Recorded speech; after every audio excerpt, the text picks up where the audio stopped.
Okay, and we're back. It's Monday night, and this episode is brought to you by Protero from Gamaraka. Clean Skin Merlot, very good. Um, so I'm just thinking, where were we yesterday? I think we just played around with the scratch pad and got a basic arrangement happening for the intro. I was pretty unfulfilled by what we did there, but we've just got to inch away at it, I guess. Tonight, what are we going to do? Let's think. I might play around with the scratch pad feature and maybe just create a duplicate or a number of duplicates and experiment and try and be a bit aggressive in terms of um, things that I might try with it. The other thing that this project needs that I haven't done is uh, um, just with the console in terms of playing around with the high pass low pass filters on all the channels and making sure everything's kind of mixed. And I haven't even added any creative effects like reverb or delay, so we might maybe try and add some formality or structure to that part of the project as well. So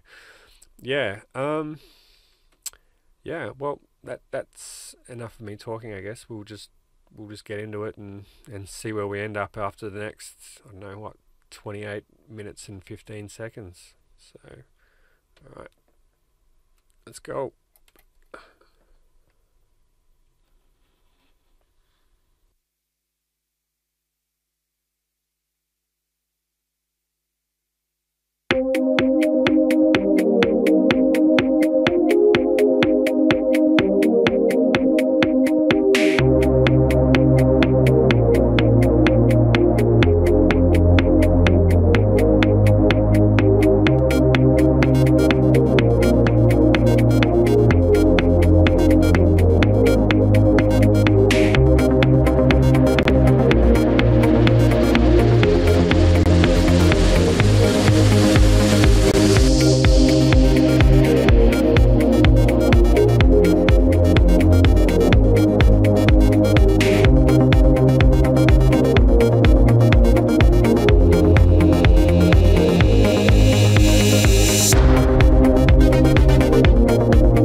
Okay, something that's probably worth mentioning is that quite obviously when I've got Camtasia running, or maybe it's just the plugins on the project generally, where we're sort of running into CPU spikes. So I think maybe as a matter of habit, we might want to start bouncing out some of these tracks and get in the habit of sort of just having a bounced version there.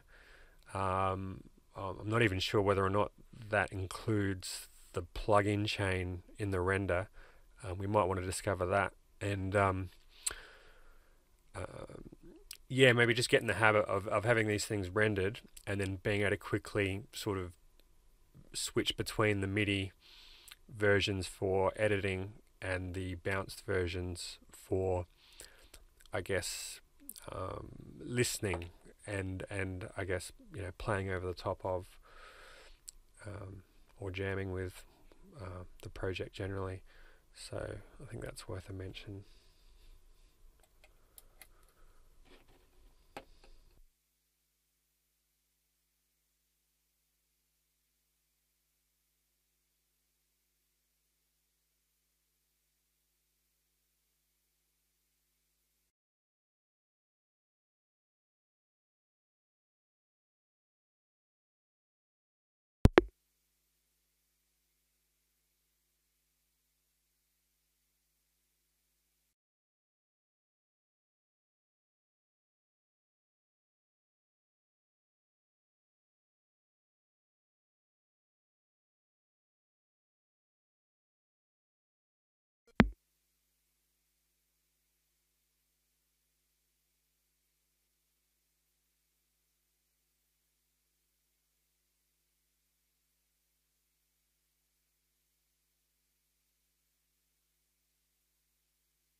Okay, so I think obviously there we can hear the pad or the bass pad, which we're using. What are we using? Yes, Serum 4. The filter's a bit open, and we want to sort of bring it back a bit, or at least have control over that filter during the intro, which means the audio is less useful to us here, and maybe we want to sort of bring that back in. So I'll just try and go through the steps to sort of give me the MIDI and instrument control, and then mute the audio tracks, or maybe I'll just delete them because we don't need them for this. So alright, that's what we're going to do.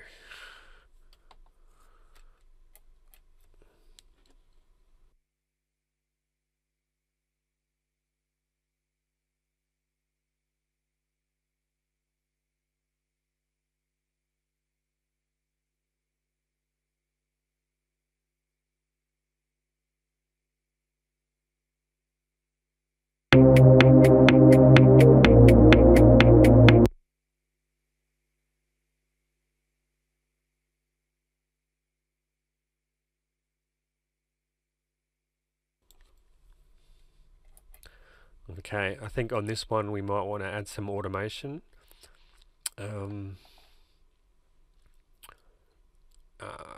Just to see how that might work, and sort of, I guess, creating and releasing tension.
Okay, so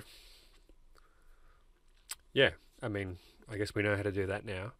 The next thing we're going to try is maybe to duplicate this scratch pad, and maybe we'll create maybe a couple of variations based on the scratch pad that we've created so far. And like I said at the beginning, I think we might try, like what we're dealing with 32 bars here, maybe we'll try and compress, I guess, all of the different musical ideas that we've got into 8 bars, or just at least snippets of them, and we can, I don't know, just see if we can create something that's, I guess, a bit more interesting right from the start. um, yeah, so anyway, we're just going to try that and see how it goes.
Okay. Something I think I might want to do now, so it's there for next time, is we've got what I think are, it's a pretty nice little some a chord pattern, if you like, that's there. And maybe we want to muck around with something using the same chords, but something with a bit more sustenance, that we can use as a change up throughout the track. So I might just duplicate that track and play around with the preset.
All right. Well, that's 32 minutes. It really does fly, and not much has probably happened. We have created, I guess, a new scratch pad with, I guess, some different elements and some different automation in there.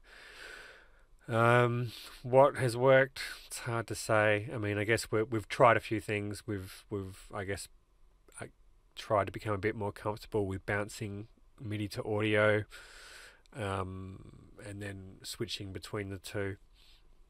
Next session, I think I might spend a little bit more time on the console, and maybe set up a reverb and maybe some delay tracks, and then just go through all the different instruments and make sure they've got, perhaps an EQ on them, and just play around with levels. Even maybe review some of the percussion samples to make sure, they fit with the track. I'm not sure about the kick drum. Um, I don't think it's really standing out as much, and we don't really have any.